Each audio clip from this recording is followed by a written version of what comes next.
Anyone still ready for that refreshing splash after the heat that we've had this week?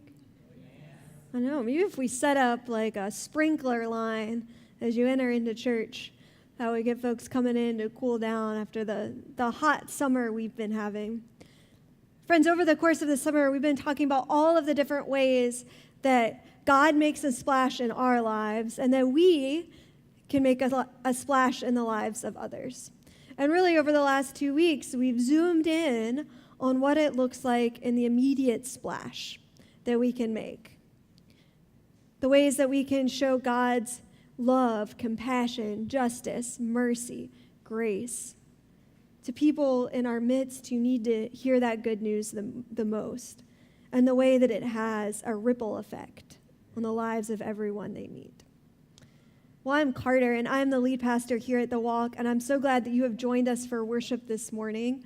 Whether you're here at Brightwood Church Road or you're joining us for online worship on Wednesday evenings, whether you're from Guilford County or Alamance County, whether you're from this country or your national origin is elsewhere, whether you are a city person or a country person, whether you're a Democrat or Republican, whether you're queer or straight, whether you're ready for school or you do not want to go back to school, you are welcome here.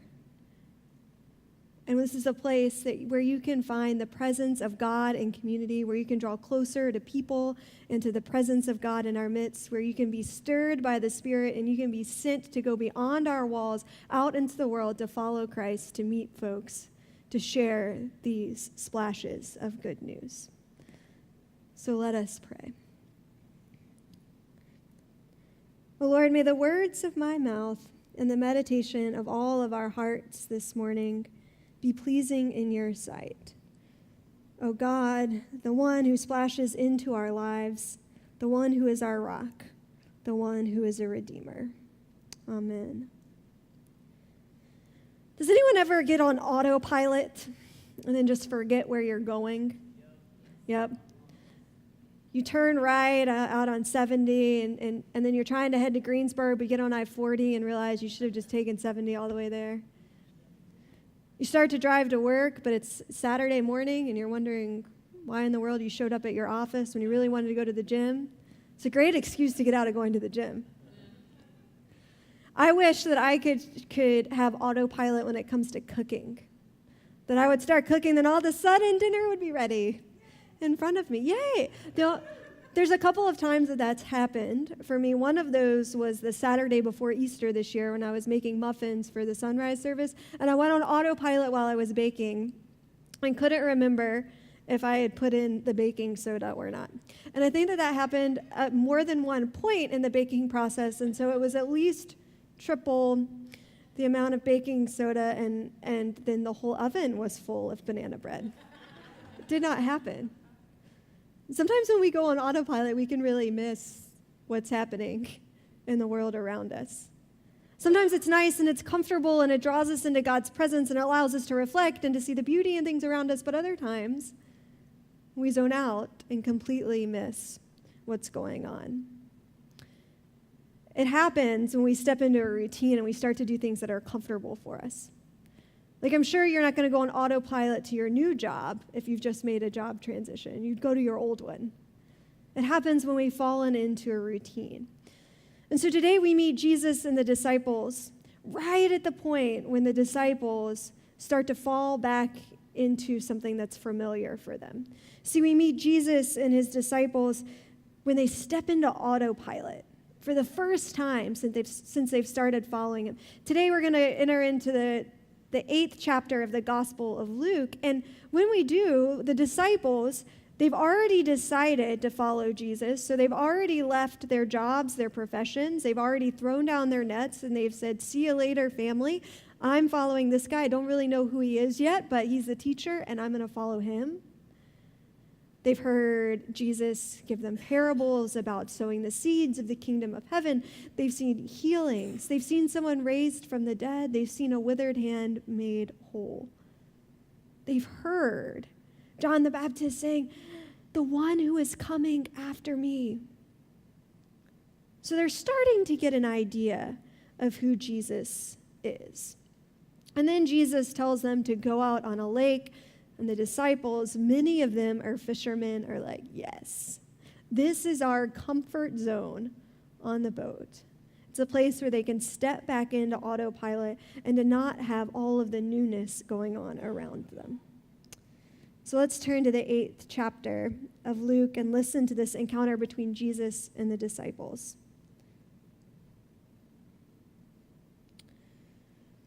So one day, Jesus got into a boat with his disciples, and he said to them, let's go across to the other side of the lake. And so they went across.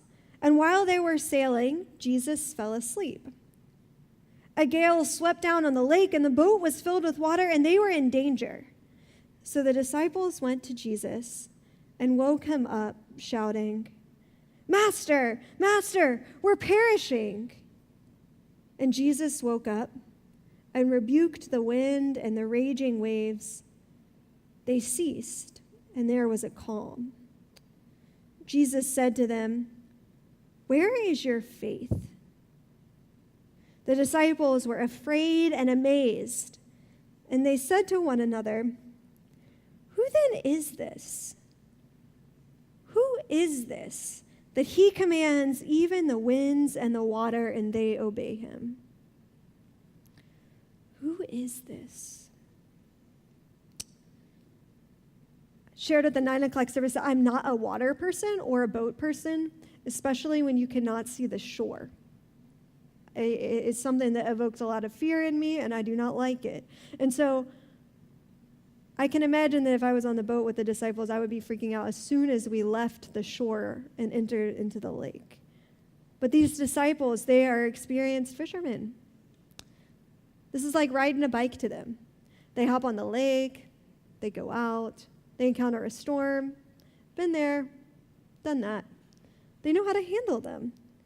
So can imagine the disciples, the ones who threw down their nets, left this lifestyle to follow Jesus, got their sea legs back as soon as they started traveling across that lake. They knew the calm seas, they knew the raging seas, and so they were able to navigate this storm. I can imagine that without even thinking about it, the disciples started to steer themselves around the waves, just as they knew how to do. I can imagine that without even thinking about it, they went and got the buckets and started an assembly line going up from the belly of the boat to toss bucket after bucket and gallon after gallon of water that had gotten on the boat right back over. It was the drill. This is what they had done so many times before. Passing one bucket of water to the next. But at some point something happens. I don't know if it's what the disciples, they realize that there just isn't any kind of storm, and that the water is coming into the bottom of the boat and on the deck of the boat much faster than it ever had before, and that they just weren't able to keep it up. If they actually got scared, or if in that moment they realized that some of the folks were sleeping and they were tired and they needed a few extra people in the assembly line to get the water off the boat, that they went and they woke up Jesus to get him to grab a bucket and to hop in line to keep the ship from sinking. Because what the disciples do, they go to Jesus and they say, Master, Master, we're perishing. But that is the end of their sentence. It's not, we're perishing, stop the winds, stop the seas, or we're perishing, wake up, get to work. We've got a job to do to get to the other side. But the disciples,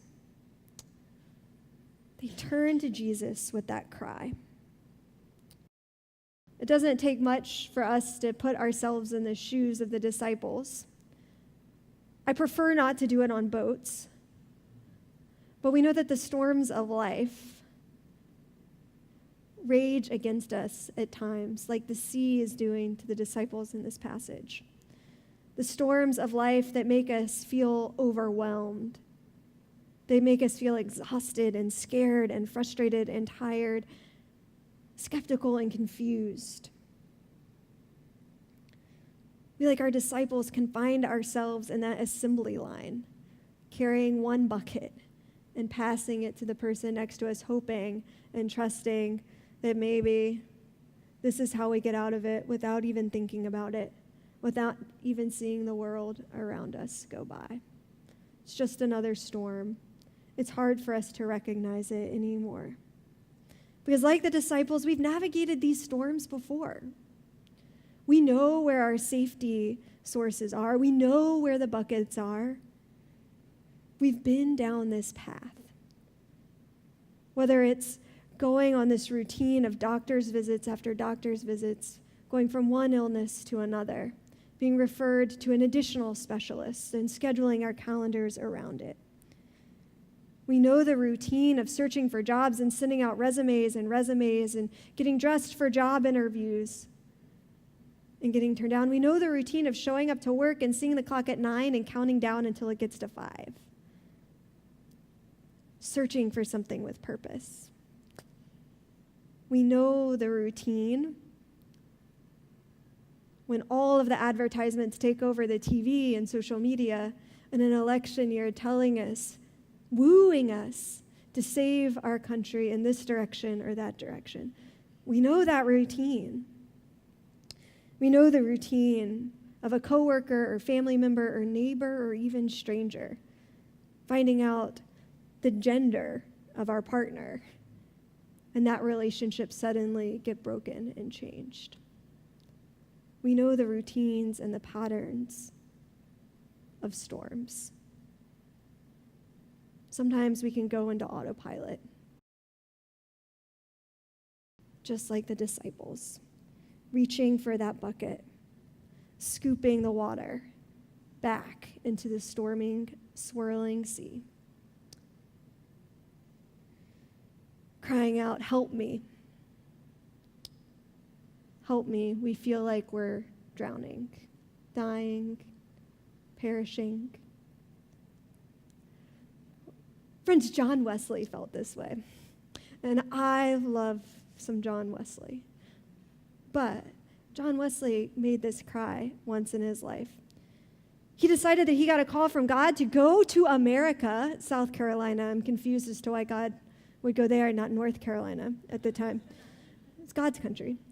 But he got a call to go to South Carolina and speak to the Native Americans and the slaves. So being a good young preacher, John Wesley responded, and he rowed that ship across the ocean. He came and he actually got kicked out of the States and had to sneak away. And on his trip back, when he's sneaking away, trying not to get caught, that ship encounters a pretty big storm. An unexpected storm that actually breaks the mast of the boat, and so they were wondering if they were gonna live or die. And it was on that ship where the Englishman, Wesley says is in his journal, got really scared and kind of hunkered down and hid. But the German Moravians, a lot of them children, stood on the deck of the ship and sang songs of thanksgiving and praise to God. And one professor quotes John Wesley as saying, "It was there when I realized that my faith was a fair weather type of faith, was a dry land type of faith, was not a faith that could sustain me in a storm." I can imagine that Wesley and the other Englishmen on board who had no idea what to do were crying out to someone, something, maybe God, saying, help me, I'm perishing. Help me, I feel like we're drowning. Help me, I don't feel like we're going to make it. Help me. The cry that the disciples make, the cry that we make when we get into storms. And there he realized, a fair weather type of faith, a dry land type of faith. Somehow they made it through the storms. Wesley did not record in his journal that Jesus showed up exactly like he did in the disciples for this passage.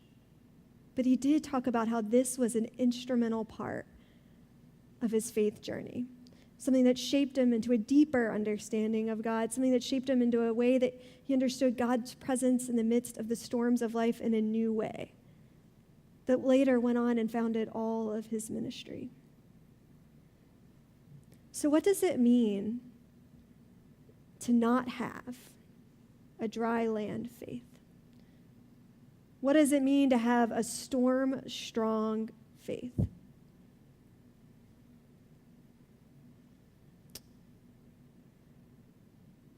One of my favorite parts of this passage is after Jesus wakes up.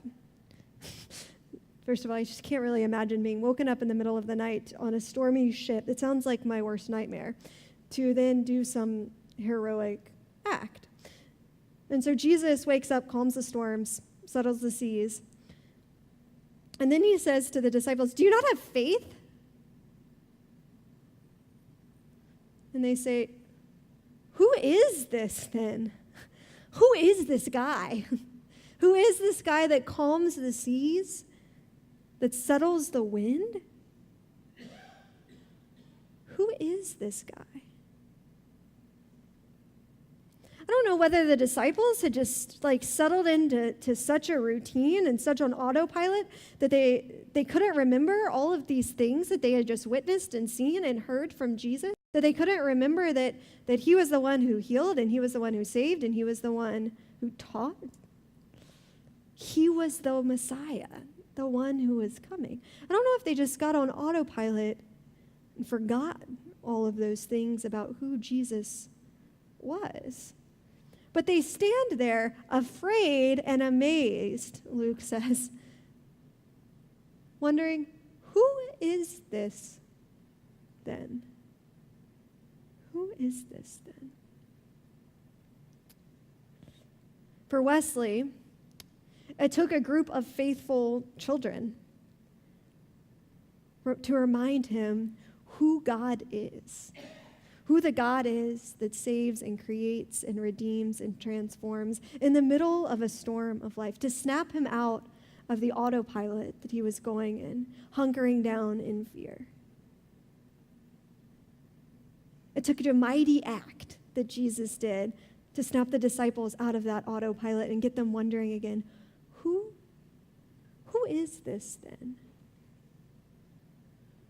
And so it takes moments like that for us in the storms of life to remember that we are not alone. And it might feel like Jesus is sleeping on the job.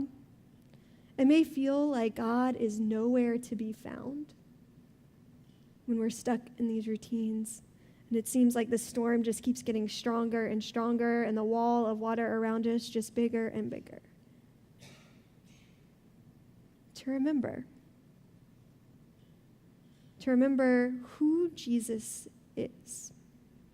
Jesus is the one who is always present among us. Jesus is the one who teaches. He's the one who forgives, who loves, who heals, who redeems, who saves, who leads us, who reaches out to us, who cares for the poor and calls the little children to come to him. He's the one who has a little bit of righteous anger, the one who gets just a little bit frustrated when God's justice and mercy and compassion for the world are not what's at. This is the one whose kingdom will come. He's the one that invites us to participate in that. So friends, our charge and our call is to encourage one another. When we see each other in these storms of life, to point out to one another who and where Jesus is in those moments, so that we don't forget the one who is already present with us, the one who has the power to calm the seas, the one who has the compassion to be with us even in the most quiet moments.